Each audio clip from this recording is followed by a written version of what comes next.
कि इसने 11 सेक्टर में एक घर में बाहर खड़ी गाड़ियों को आग लगा दी थी। तो ये 18 साल का 19 साल का या जब तक हमारे पास गिरफ्तारी में रहता रहा है शुरू में, ये बहुत ही इनोसेंट फेस था। जैसे स्टूडेंट्स होते हैं, नए बच्चे, कोई भी नया बच्चा आप समझ लो, वो था।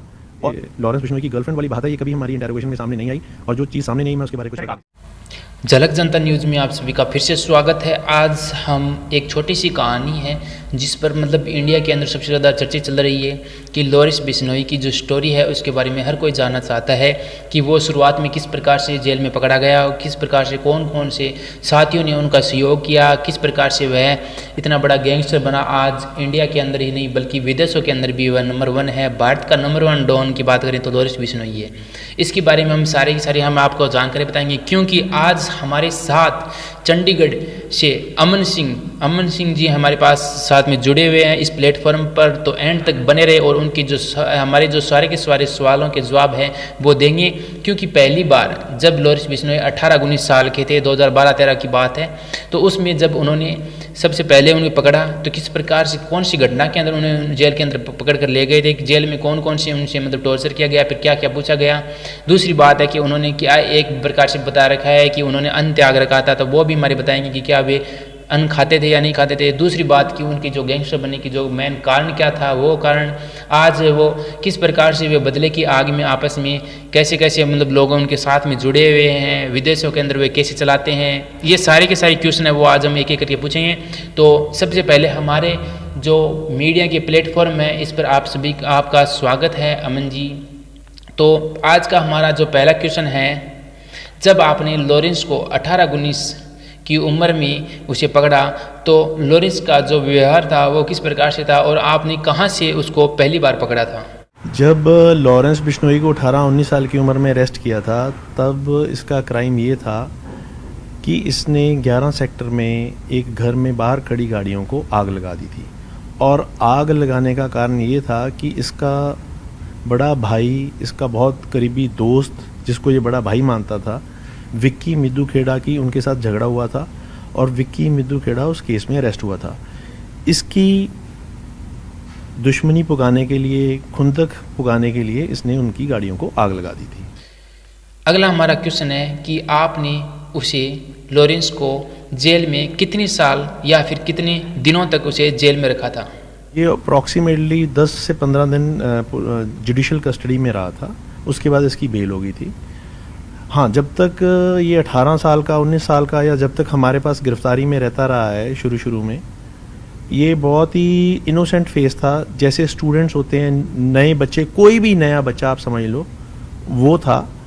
और इसकी जो साइकोलॉजी थी वो भी बिल्कुल नॉर्मल बच्चों की तरह थी, नॉर्मल स्टूडेंट्स की तरह थी। पढ़ने आया था, लेकिन जो स्टूडेंट पॉलिटिक्स में इन्वॉल्व होके आहिस्ता स्टेप बाय स्टेप गलत रास्ते चलता गया और क्राइम की दुनिया में ये आगे बढ़ा। सर, क्या लॉरेंस बिश्नोई ने अन्न त्याग रखा था? लोग उनके बारे में बता रहे हैं, अधिकारी बता रहे हैं कि वो अन्न नहीं खाता है।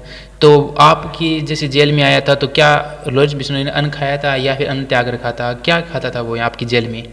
लेकिन हमारी कस्टडी में वो दूध या फल यही प्रेफर करता था, और हमें ये कहता था, क्योंकि बेसिक फूड देना पुलिस की जिम्मेवारी होती है ड्यूरिंग द कस्टडी, तो ये कहता था मुझे दूध या फल दे दो, ये अन्न, चावल या खाना सब्जी नहीं खाता था। कि लॉरेंस बिश्नोई का जो गैंग का वो निर्माण है, या फिर कह सकते हैं ये गैंग है वो इतनी बड़ी है, वो किस प्रकार से बड़ी, और इस गैंग में कौन कौन इनका जो साथ देने वाला है वो बताइए।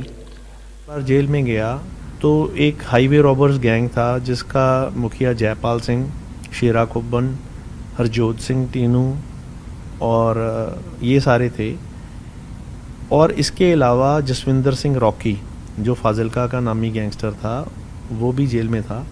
ये जब जेल में गया तो ये उन्हीं की बैरक में गया और उनके साथ ही रहता रहा, और उन्होंने अपने अपने एक्सपीरियंस इसके साथ शेयर किए। उन्होंने अपनी शरण में इसको ले लिया, जिसके कारण ये उनके टच में रहा, और आहिस्ता इसकी ग्रूमिंग होती रही। इनिशियली इसकी कोई ऐसी मंशा नहीं थी, ये तो एक स्टूडेंट था। स्टूडेंट होने के कारण जो आपस में लड़ाई झगड़े होते हैं उनमें इन्वॉल्व हो गया, दूसरे स्टूडेंट्स के कारण, दूसरे यारों दोस्तों के कारण। पर बाद में ये आगे जाके ये कहने लग गया कि थोड़े दिन बाद देखना कितने स्टेट्स की पुलिस मेरे को ढूंढ रही होगी। वो थोड़े थोड़े कोई उनके यारों दोस्तों ने क्राइम किया और ये उनके साथ थे और पकड़े जाते रहे। फिर इनके पास कोई चॉइस नहीं रही कि ये बाहर आए और अपनी नॉर्मल ज़िंदगी व्यतीत करें। ये आगे से आगे आगे से आगे आगे से आगे किसी ना किसी और क्राइम में इन्वॉल्व होते रहे। फिर ये आपस में एक दूसरे के टच में आ गए। जिनके साथ इनकी दुश्मनी थी फिर ये दुश्मनियाँ पुगाने लग गए, जिसके कारण पहले सिर्फ मारपीट तक बात थी, फिर ये मारन मरान तक आ गए और लोगों को मारने लग गए। फिर आहिस्ता आहिस्ता आहिस्ता ये चेंज होते हुए इनके मोटिव चेंज हो गए और ये जुर्म की दुनिया में काफ़ी आगे चले गए। तो मैं तो उसको ये मान के चलता हूँ कि he is a very good administrator. अब बंदा जेल के होने के बावजूद भी बाहर आपने जिनको मिला भी नहीं है कभी, उनको मोटिवेट करता है, उनसे क्राइम कराता है और अपना सिंडिकेट रन कर रहा है। बात करें कि लॉरेंस की जो गैंग है वो आज इतनी बड़ी बन चुकी है, आपसी बदले मतलब आपस में ही ये आप बदले की आग है। ये फिर जिस प्रकार से सिद्धू मूसेवाले की हत्या कर दी गई। दूसरी बात करें कि गोगामेडी सुखदेव सिंह गोगामेडी है, उनकी हत्या कर दी गई। तो इसी प्रकार मतलब ये बदले की आग है। इसमें आप कितना मानते हैं कि आपसी बदले की आग में है? ये जितने सीक्वेंस चला था ये सब बदले की नीयत से था। किसी कारण जो गुरलाल की मर्डर हुआ उसके पीछे सिद्धू एंड दूसरे बंदों को लगता था उसके पीछे विक्की मिदुखेड़ा का हाथ है। और जो वो गैंगस्टर्स लकी पटियाल और दूसरे गैंग मेंबर्स उन्होंने विक्की मिदुखेड़ा की जान ली। तो किसी कारणवश लॉरेंस को लगता था कि इसके पीछे सिद्धू का हाथ है, सिद्धू का कोई मोटिव है, तो उन्होंने सिद्धू की जान ली। वो है कि लॉरेंस बिश्नोई को इतना बड़ा गैंगस्टर बनाने में किसका बड़ा हाथ है, या फिर ये क्या कारण था कि इसे इतना बड़ा गैंगस्टर बनना पड़ा? उसके फादर पुलिस में नहीं थे, उनकी खुद की काफ़ी अच्छी लैंड है और वो अपनी लैंड में किसान है और वो किसानी का ही काम करते थे। और जो ये लॉरेंस बिश्नोई की गर्लफ्रेंड वाली बात है ये कभी हमारी इंटेरोगेशन में सामने नहीं आई और जो चीज़ सामने नहीं मैं उसके बारे में कुछ हो रहा था। मोटिव उसका यही था कि उसको लगता था कि विक्की मिदुखेड़ा की किलिंग के पीछे सिद्धू का हाथ है और सिद्धू दूसरे लकी पटियाल गैंग से मिला हुआ है और उसके कारण उसकी मौत हुई है, इसलिए उसने अपना बदला लेने के लिए सिद्धू को मारा।